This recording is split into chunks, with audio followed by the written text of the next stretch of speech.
ले जाइए मेरी बेटी को समधन जी, अब आज से ही ये आपकी अमानत है। मेरी बेटी का मैंने बहुत अच्छे से ख्याल रखा है। भले ही मेरी प्लेट में खाने को नहीं था, लेकिन इसे मैंने अपने मुंह का निवाला भी खिलाया है। इसलिए बस आपसे एक छोटी सी गुजारिश थी, इसे हमेशा खुश रखना। बस बस समधी जी, इतनी डायलॉग बाजी की जरूरत नहीं थी। आपकी बेटी हमारे घर में खुश ही रहेगी। सोने का महल है हमारा, किसी बात की कमी नहीं है। खुश ही रखेंगे आपकी बेटी को। जी जरूर। हम तो खुश रखेंगे, लेकिन आपने हमें खुश नहीं किया समधी जी। ये मिट्टी का दहेज देकर मेरे सोने के महल में इसकी औकात ही क्या है? लेकिन बस लेकर जाना पड़ ही रहा है, वरना मेरे घर में तो सोने का सामान रहता है। दुर्गा की बातें सुनकर मेघा के बाप का मुंह सा उतरने लगा। आसपास खड़े मेहमान भी बातें बनाने लगे कि तभी दुर्गा का बेटा आलोक बोल पड़ा। माँ, हमारे सोने के महल के बारे में तो सभी जानते ही हैं। और वैसे एक बात बोलूं बाबा, आपने जो मिट्टी को तराश कर कारीगरी की है ना, वो 1000 सोने के सामानों से बहुत ज्यादा बेहतर है। मुझे मेरी पत्नी का लाया हुआ मिट्टी का दहेज बहुत ज्यादा पसंद आया। माँ, अब चलिए, जाने का वक्त हो रहा है। आलोक की बातें सुनकर उसकी माँ कुछ भी नहीं बोल पाई। आलोक अपनी पत्नी और माँ के साथ बारात लेकर अपने सोने के महल में लौट आया। जब मेघा ने इस महल को देखा तो उसकी आंखें चार होने लगी और वो मन में सोचने लगी, हे भगवान, मैंने तो कभी जिंदगी में ऐसा सोचा तक नहीं था कि मुझे सोने का महल मिलेगा। मेघा ऐसे ही सोचते हुए एक एक चीज निहारने लगी। वहां पर हर चीज सोने से बनी थी। सोने का बड़ा महल, सोने का कारपेट, यहाँ तक कि वहां के सैनिकों के हाथों में भी सोने के ही भाले थे। इसी सब के बीच मेघा का सोने का कलश, सोने के बर्तनों और यहाँ तक कि सोने के चावल के दानों से गृह प्रवेश हुआ। सोने के चावल, महावर की जगह सोने का पानी। मेरी तो गृह प्रवेश की रस्म ही इतनी आलीशान है, तो आगे मुझे यहाँ क्या क्या मिलेगा? मेघा ऐसे ही खुश ही हो रही थी कि तभी वहीं पर खड़ी हुई एक औरत बोल पड़ी, दुर्गा जी, आपने तो कोई कमी नहीं की अपनी बहू के गृह प्रवेश से लेकर किसी भी चीज में, लेकिन बहू को तो देखो, मिट्टी का दहेज लेकर चली है।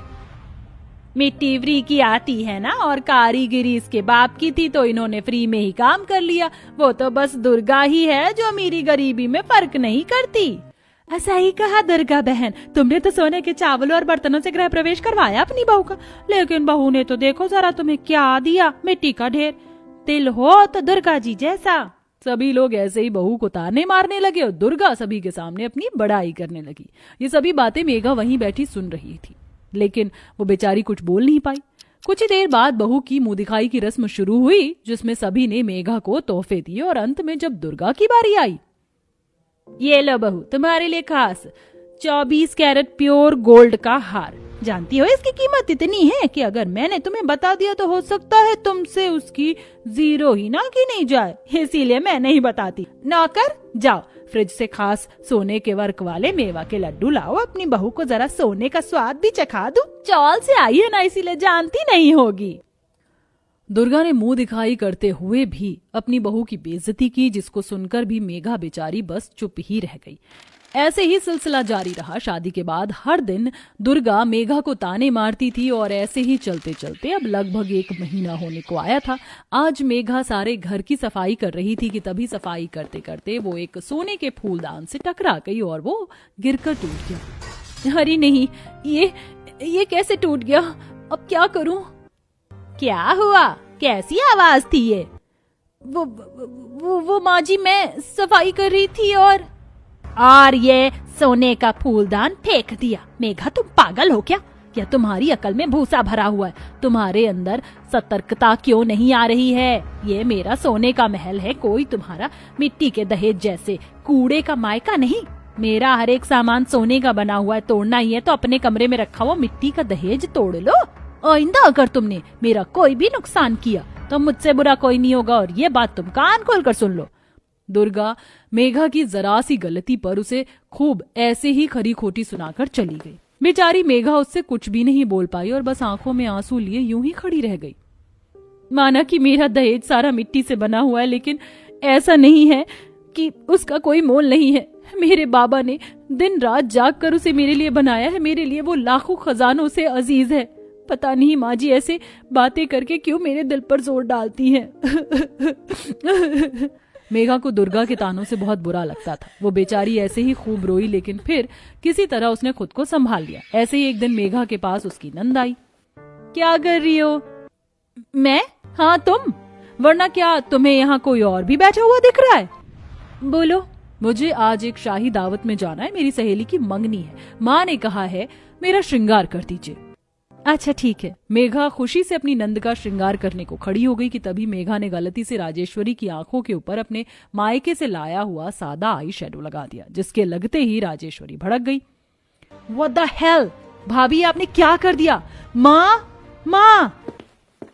क्या बात है डियर, क्या हो गया? माँ देखिए, इन बददिमाग भाभी ने मेरी आंखों पर क्या लगा दिया। मैं सिर्फ सोने का आई शेडो लगवाती हूँ, माँ ये चाहती है कि बड़ी महफिल में मेरी बेइज्जती हो। ये ऐसे ही पागल है, ये तुझे भी ऐसे ही दो कौड़ी का समझ रही है जैसे कि ये खुद है। तो इससे श्रृंगार करवाने आई क्यों थी? आजा, मैं तुझे तैयार करती हूँ। तू सोना है राजेश्वरी, और ये मिट्टी, ये तेरा मोल नहीं जानती। दुर्गा ऐसे बोलकर राजेश्वरी को ले गई, जिससे भी बेचारी मेघा को बहुत ज्यादा बुरा लगा। ऐसे ही सिलसिला जारी था।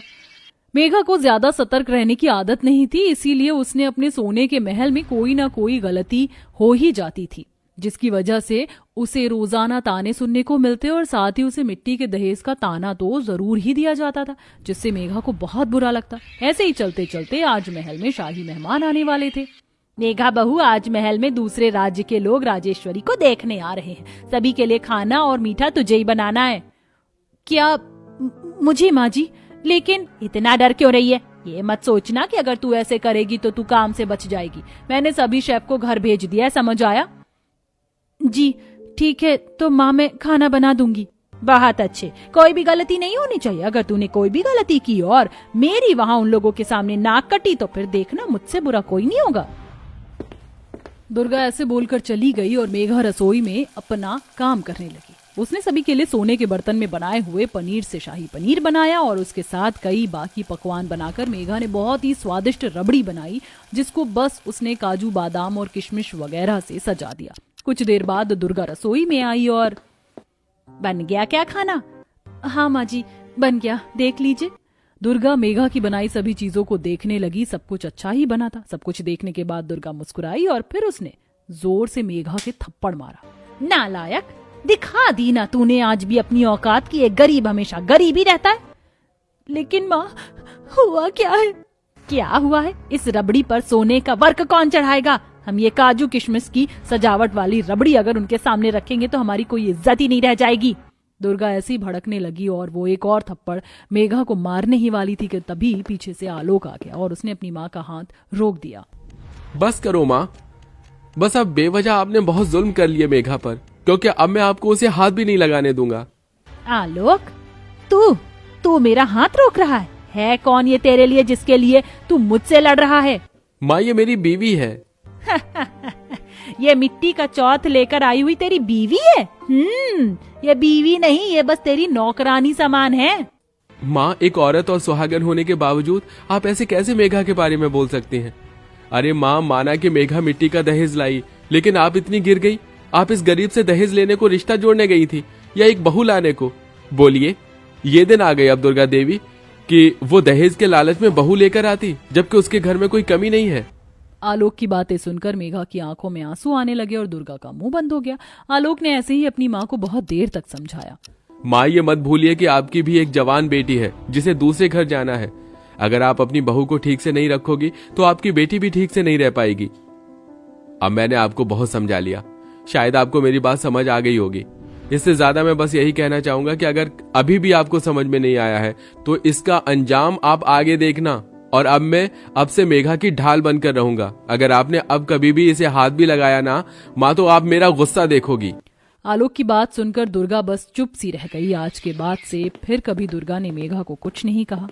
धीरे धीरे जब दुर्गा की नफरत सी कम हुई तो उसे मेघा की अच्छाई दिखने लगी और फिर सब कुछ ठीक हो गया।